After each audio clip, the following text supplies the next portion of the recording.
What if the girl everyone abandoned became the woman the whole world applauded? In today's powerful, true life-inspired story, journey with us through the heartbreak resilience and breathtaking rise of Benedicta, a girl left behind by her own family, only to be lifted by love and transformed by purpose. From the slums of Makoko to global recognition, her story will challenge your heart and inspire your soul. Don't blink. You'll want to watch every second of this unforgettable journey. Here is how it all started. Benedicta had always known she was different. While her family lived in wealth and comfort in the heart of Lagos, she had spent most of her life in the slums of Makoko, raised by adoptive parents who loved her like their own. When she was 16, she was brought back to the Ayodele household in Ikoyi, a mansion filled with servants, marble floors, and cold accusing eyes. Her biological parents, Katuso and Madame Agnes, had found her after years of abandonment, but, rather than embrace her, they treated her like an outsider. Her so-called younger sister, Cecilia, was the center of attention dressed in designer clothes. Praised at every family function, Cecilia was the golden child, and Benedicta, she was a shadow, living in the servants' quarters, forbidden from entering the main kitchen, eating leftover scraps, and accused of things she didn't do. On the night of the Mid-Autumn Festival, an occasion they celebrated as a family reunion, borrowed from their old ties to that Chinese culture, everything changed. Cecilia claimed Benedicta had pushed her into the swimming pool and stolen their father's gold bars. Despite Cecilia confessing the truth moments later, the damage was done. Gattuso screamed at Benedicta, called her ungrateful, and kicked her out. Shivering in the night, Benedicta walked aimlessly through the darkened streets of Lagos. She had nowhere to go. But just when her strength gave out, a black savvy pulled up beside her. It was Napoleon, her adoptive brother, the son of her foster parents. He had been looking for her all night. "You don't deserve to cry for people who never saw your worth," Napoleon told her gently, wrapping his jacket around her shoulders. "From today, you're coming home to the people who actually love you." When Benedicta woke up, the room smelled of jollof rice and fresh linen. She was back in the Song family home in Lekki, where warmth replaced scorn, and her foster parents treated her like royalty. Napoleon handed her a bowl of pepper soup. "You fainted from exhaustion. We brought you to a private clinic," the doctor said. "You've been malnourished for months." Tears welled up in Benedicta's eyes. "I didn't even eat the mooncakes Mama Rose sent me that day. I just kept them until they molded. I missed you all so much." Napoleon took her hand. "You don't need to beg for love anymore. Those who couldn't see your light don't deserve your shadow." The next day, Benedicta made a decision. She would rewrite her life. There was 1 week left until the national exam, and despite being out of school for over a year, she told Napoleon she wanted to sit for it. He raised an eyebrow. "Are you sure it's a lot of pressure? You should rest." "I wasted too many years trying to earn their love. Now I want to live for myself." Napoleon nodded. "All right, we believe in you. Let's prepare." The examination hall in Surulere buzzed with nerves. Students clutched their pens and calculators, whispering last-minute formulas and hopes. Benedicta sat quietly in the back, her eyes closed in silent prayer. She hadn't been inside a classroom for over a year, but she had crammed day and night with Napoleon's help. When the bell rang, she opened her paper. Her heart skipped. 3 of the essay questions were identical to the practice papers Napoleon had given her, with determination in her eyes. She began to write, pouring her heart into every answer. After the exams, she didn't celebrate. She returned to the Song home, helped Mama Rose in the kitchen, and slept for 2 days straight. Then the results came. Napoleon burst into her room, holding the envelope like a trophy. "Benedicta, you need to come downstairs, right now." "What happened?" she asked, rubbing her eyes. He waved the paper excitedly. "You scored 701 out of 750. You're the highest scorer in Lagos State." Benedicta blinked. "Is that real?" It's more than real. The school principal wants you to give a speech at the national celebration banquet. The governor might even attend. Her hand trembled as she took the letter. For years, her name had been smeared, slandered, and erased. Now, it was engraved at the top of Nigeria's most prestigious academic list. Later that evening, she knelt in front of her foster parents. "Thank you for not giving up on me, for giving me food when I had none, for letting me sleep when I had no bed, for making me feel human again." Mama Rose wiped her tears. "You're our child, Benedicta. That's all that matters." But far away in Ikoyi, the Iodal mansion was filled with confusion. Cecilia had scored 600 Langdon, 50, a brilliant score by any measure. But she wasn't the top student as expected. "What do you mean, Benedicta?" "Was the top scorer, madam?" Agnes demanded, staring at the headmaster during the banquet. "She not only topped Lagos State," the principal replied, "she's the top scorer nationwide." Gasps filled the hall as all eyes turned toward the girl in a simple Ankara dress standing beside her foster brother. Benedicta stepped onto the stage with grace, looking every bit the queen they once thought unworthy. And then, with a calm voice, she said into the mic, "I am grateful to my real family, the ones who fed me, clothed me, and believed in me even when the world turned its back." The hall erupted in applause. Back at the Ayodele mansion, the silence was heavy after the banquet. Madame Agnes sat on the sofa, stunned. Gattuso paced the floor, fists clenched. "That girl embarrassed us in public," he muttered. "And now the whole city is whispering." "But she's still our daughter," said Cecilia quietly. "Shouldn't we be proud?" Gattuso spun on her. "You shut up. You've had every advantage since she left, and still she surpassed you." Cecilia lowered her eyes, saying nothing. What none of them realized was that Benedicta's success had cracked open the tightly sealed box of secrets the Ayodele family had buried years ago. Rumors started spreading about how Benedicta was treated when she returned to the mansion, how she was never allowed in the kitchen, how she slept in a utility room without a window, how she was denied food while Cecilia had a personal chef. One of the maids, Amaka, couldn't take it anymore. She leaked everything to a local online blog. When her adoptive parents brought mooncakes to visit, Madame Agnes threw them out. The article read, "And Benedicta, allergic to peanuts, kept the uneaten cakes for a year." That was all she had from the people who truly loved her. By the next day, the article had gone viral. Sympathy poured in from across the country. Talk shows, influencers, and news anchors were all talking about the girl from Makoko who rose from the ashes. At a Song residence, Benedicta was unaware of the growing storm. She spent her days helping Napoleon organize his company's design files, and her night sketching her dream was to study jewelry design and create pieces that told her story.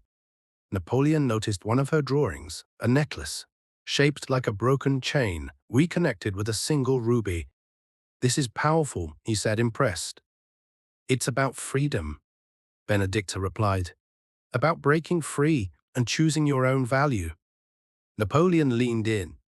"What if I told you we could hold an exhibition?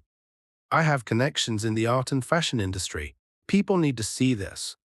Benedicta shook her head. "I'm just a student." "You're more than that," he said. "You're a story waiting to be seen." Meanwhile, back in Ikoyi, Madame Agnes's temper worsened. "Find that girl and bring her home." She barked at one of the family's drivers. "We need her now." Gattuso, quietly desperate, made a decision of his own. "We can't afford to lose her completely," he whispered to himself. "Not with what she knows." It was a Saturday afternoon when Benedicta returned home from an interview with a design institute in Abuja. She stepped out of the car, her hands full of sketchbooks and fabric samples. The sun was warm, the wind gentle. For once her heart felt light. But her smile disappeared when she saw two black sedans parked outside the Son residence. Standing by the gate were three well-dressed men and one familiar-faced Gattuso. "Benedicta," he said as she approached, "we need to talk." She stopped in her tracks. How did you find me? We've been trying to reach you. It's about your mother, madam. Agnes. She fell down the stairs and is in a coma, he said, voice low, almost rehearsed. Napoleon stepped out of the house and stood beside her. She doesn't owe you anything, he said flatly. I'm not here to argue, Gattuso said. I just want her to come see her mother. Agnes keeps calling her name, even in her sleep. Benedicta stared at the man, who had once turned his back on her in the pouring rain. She called my name, she asked, even though she told me to get out of her house and never come back.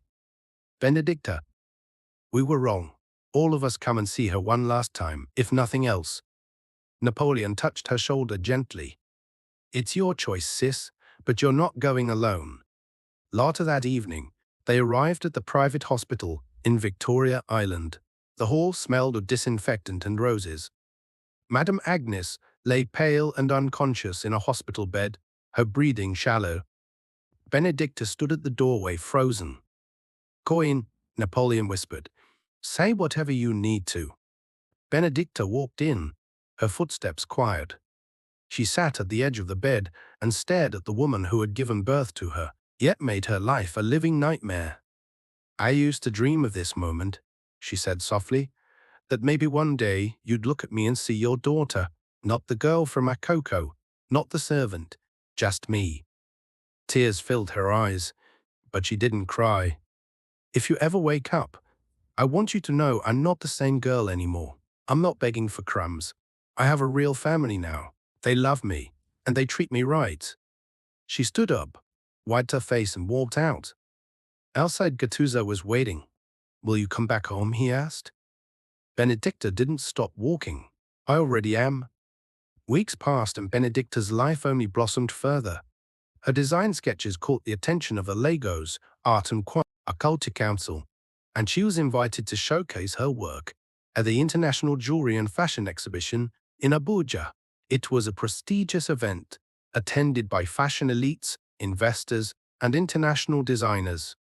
The invitation came in a red envelope with gold lettering hand, delivered by a courier. When Benedicta opened it, her hands trembled.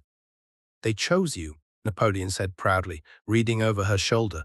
You're going to Abuja. It feels like a dream, she whispered. I was once the girl sweeping floors. Now they want to see my art. Preparations began immediately. Napoleon arranged for her flight, hotel, and even commissioned a custom gown from a local designer for her to wear at the opening ceremony. You need to walk in there to like the queen you are, he said. Meanwhile, news of Benedicta's rising fame began to spread across social media and in print. Headlines. Read from Makoko to masterpiece. The girl who designed her own freedom. The Ayodele family saw every article, every trending post, and every celebratory video. Cecilia watched from her room, her envy boiling over. She's the one they cheer for now, she muttered. Not me. Not even after everything I did to keep her down. She stormed into Gattuso's study. You said we could handle her, that she would never rise. Gattuso looked worn and tired. She's not who we thought she was.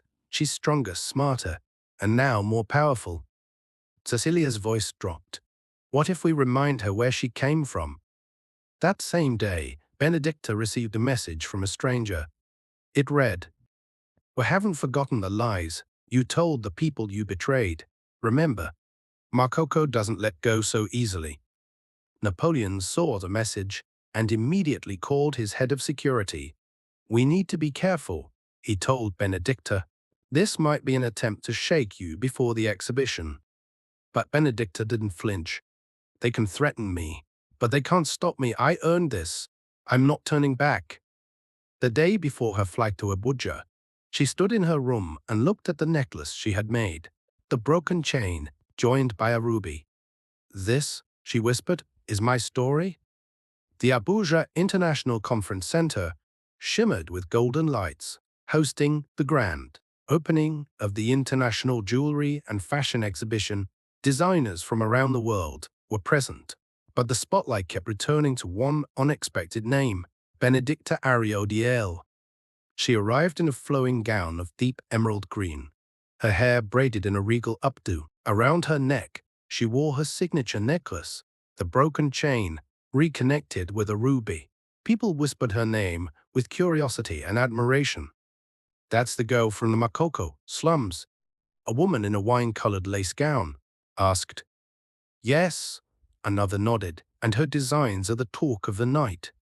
Benedicta stood by her display table, which featured 6 jewelry pieces each, inspired by her journey. There was the shackles, a silver bracelet molded like chains breaking free, the ashes, a pair of earrings shaped like phoenix wings, and Mama Rosa's light, a necklace shaped like a heart, wrapped in golden hands.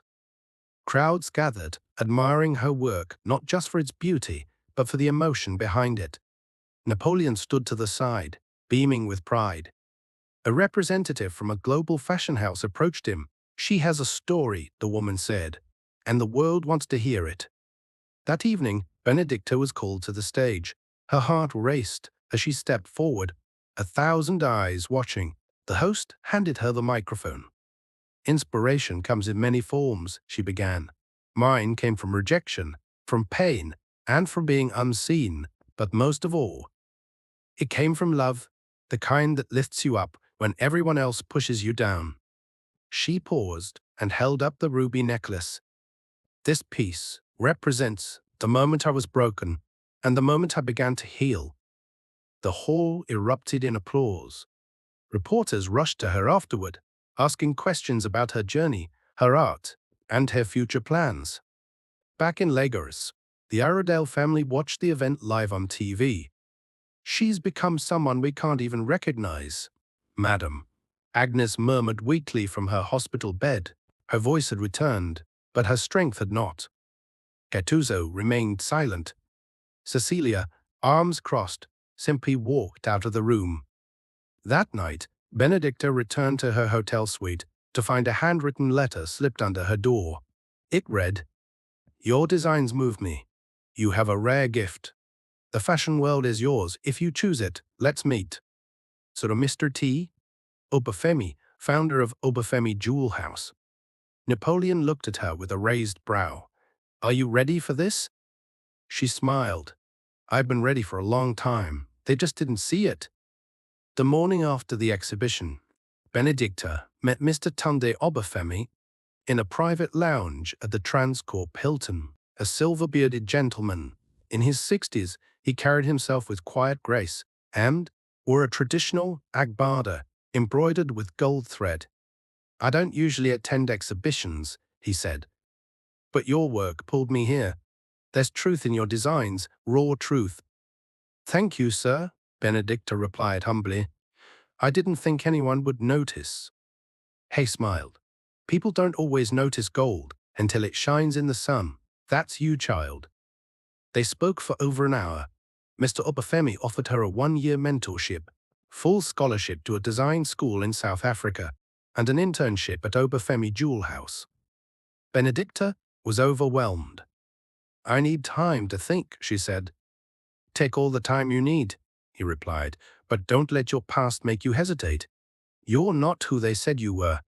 As she returned to her room, her phone buzzed. A voice message from Cecilia.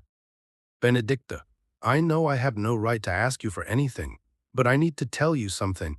It's about your real mother, the one before Madame Agnes." Her hands shook. Later that evening, she met Cecilia at a quiet cafe near Worcester Market. Cecilia wore no makeup, no jewelry, no entourage. Just a plain scarf and swollen eyes. "I'm not here to beg for anything," Cecilia began, "but there's something you need to know. Madame Agnes isn't your birth mother. She was Gattuso's wife."